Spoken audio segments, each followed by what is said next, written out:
We are here today to announce a culmination of our journey of intestinal rehabilitation and transplantation that has taken over the last 3 years to come to where we are right now, having had the largest number of intestinal transplants done in 2025, and not only the largest intestinal transplant in India or Asia. I think this is the largest number-wise in one single calendar year, the largest number of intestinal transplants done worldwide. This was a service started about 2.5, 3 years ago, and it was a dream project to bring intestinal transplantation to India. Intestinal transplantation is perhaps one of the last organs that have been successfully transplanted. It is a very difficult organ to transplant because of its immunologically active behavior. However, with the teams sitting out here, we were able to establish a stronghold in intestinal transplantation in India, and it is based on multiple pillars. And the main pillar that we think has contributed to its success is the ability to sustain these patients before the transplant. When you have kidney failure, you have dialysis. When you have intestinal failure, you don't have dialysis. You need to have nutrition. Nutrition has to come in by a very special mechanism called TPN. Now, once you start giving nutrition through an IV vein in the patient's body through a catheter, that invites a lot of infection. So there was a two-pronged effort by our team, not only to provide the TPN and nutrition, but to provide it at home, not in a hospital environment, and to make sure that these patients are free from any kind of infection at home while waiting for a transplant.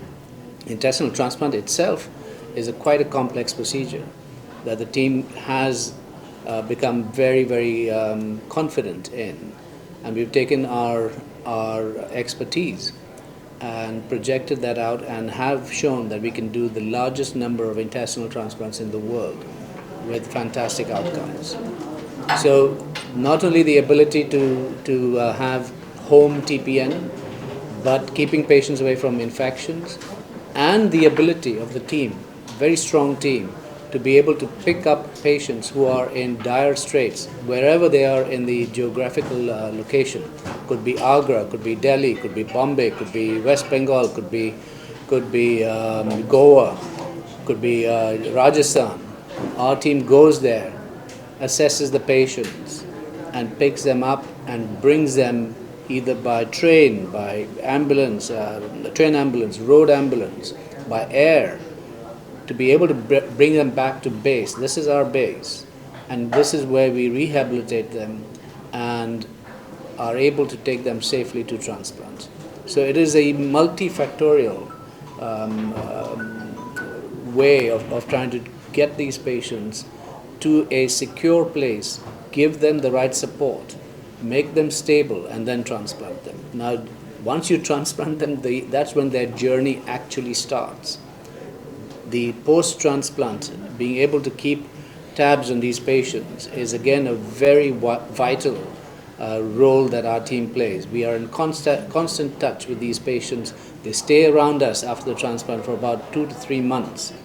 But after that, we have to rehabilitate them back to their own towns. And we then establish a local doctor in that town to be able to be their first point of contact with us. Because once you've had an intestinal transplant, you are going to be part of our system, our family forever.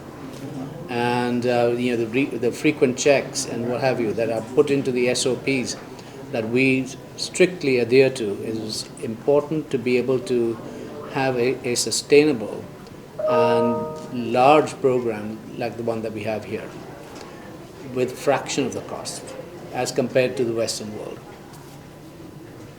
So you could talk about this program caters to isolated transplant, modified that. So there are 3 types of intestinal transplants. There's an isolated intestinal transplant, that is transplanting only the intestine right from the jejunum to the ileum and part of the colon. There is a modified multi-visceral transplant that is extended to include the pancreas and the stomach. And then there's a true multi-visceral transplant that includes the liver, stomach, pancreas, intestine, including the right colon. So the last one is we use that mainly for patients that have cancer that might have spread from the intestine. In terms of intestinal rehabilitation and TPN, the earlier need for multivisceral, true multivisceral, was when the TPN has affected the liver. Nowadays, the TPN, the way we do the TPN, we try to prevent any kind of liver damage from the TPN, and that is again one of the USPs that we have. The modified multivisceral, that is everything except the liver, is again reserved for patients that have tumors. These tumors could be spreading through the pancreas, through the stomach, but these tumors are low-growing tumors. This is not your average cancer patient.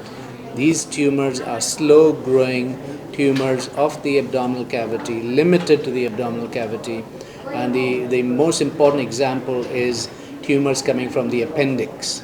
It's called pseudomyxoma peritoneum. And the whole peritoneum is involved. With these tumors, it is important to take out as much as possible, be really aggressive in taking out as much, and then replace it. The ability for us to replace like for like comes in handy when you know how to replace the stomach, you know how to replace the pancreas, you know how to replace the intestine as a whole block. The isolated intestines are usually reserved for patients that have a clot in the blood supply of the intestine. So as we've described earlier, it's called an intestinal attack in layman's terms, because you suddenly have abdominal pain, excruciating abdominal pain. You go to the hospital, and the hospital, they do CT scan and see that the intestine is become gangrene.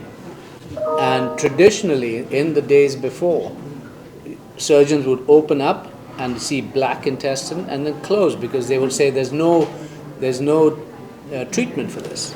What we're trying to say is there is treatment. You at your primary hospital have to take that intestine out, and that once the intestine is taken out, we will come and pick up the patient and bring it back to our base, rehabilitate the patient, and then transplant the patient. So these are three different use case scenarios for intestinal transplantation: isolated, modified multivisceral, and true multivisceral.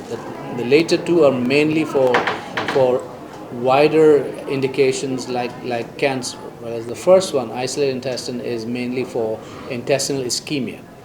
Now, some patients with tumors, like hereditary tumor, there was a question asked, hereditary tumor called FAP, familial adenopolyposis, and Anil Vaidya had one of that. What happens is you have polyps in the intestine. These polyps can undergo malignant change. So we take the colon out, especially the colon. That is conventional therapy. Once you take the colon out, for some reason, this tumor called a desmoid starts forming that encircles around the important blood vessels to the intestine. And that could cause obstruction of that blood vessel, or it could cause perforation, it could cause bleeding.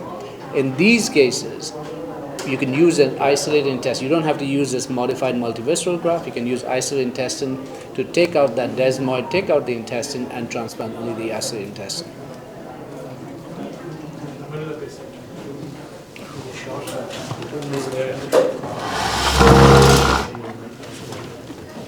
Good afternoon, everyone. I am Dr. Senthil, transplant surgeon at MGM Healthcare Center. So, in the meeting, ஒரு intestinal transplant awareness particular create பண்ண நம்ம காமனா ஒரு general even doctors general சர்ஜன்ஸ்ட்ட போய் நம்ம கேட்டோம் அப்படின்னா மிசென்ட்ரிக் ischaemia அந்த இன்டெஸ்டினல் அட்டாக்னு சொல்கிற கண்டிஷனுக்கு ஏதாவது ட்ரீட்மெண்ட் ஆப்ஷன் இருக்கா நம்ம ஜென்ரலாக கேட்டோம்னா எல்லாத்துக்குமே வர பதில் வந்து அதுக்கு பெரிய ஒரு சர்வைவல் சான்ஸ் கிடையாது, பேஷண்ட்ஸ் இறந்துருவாங்க, பேஷண்ட்ஸ் வந்து நம்மளால் டிபிஎன்னில் லாங் டேர்ம் மெயின்டைன் பண்ண முடியாது அப்படின்ட்டு. ஸோ அதுக்கான ஆன்சர் தான் இது. முக்கியமாக நம்மளால் சக்ஸஸ்ஃபுல்லாக சேஃபாக இன்டெஸ்டினல் டிரான்ஸ்பிளான்ட் இந்தியாவிலையும் பண்ண முடியும் அப்படிங்கிறது.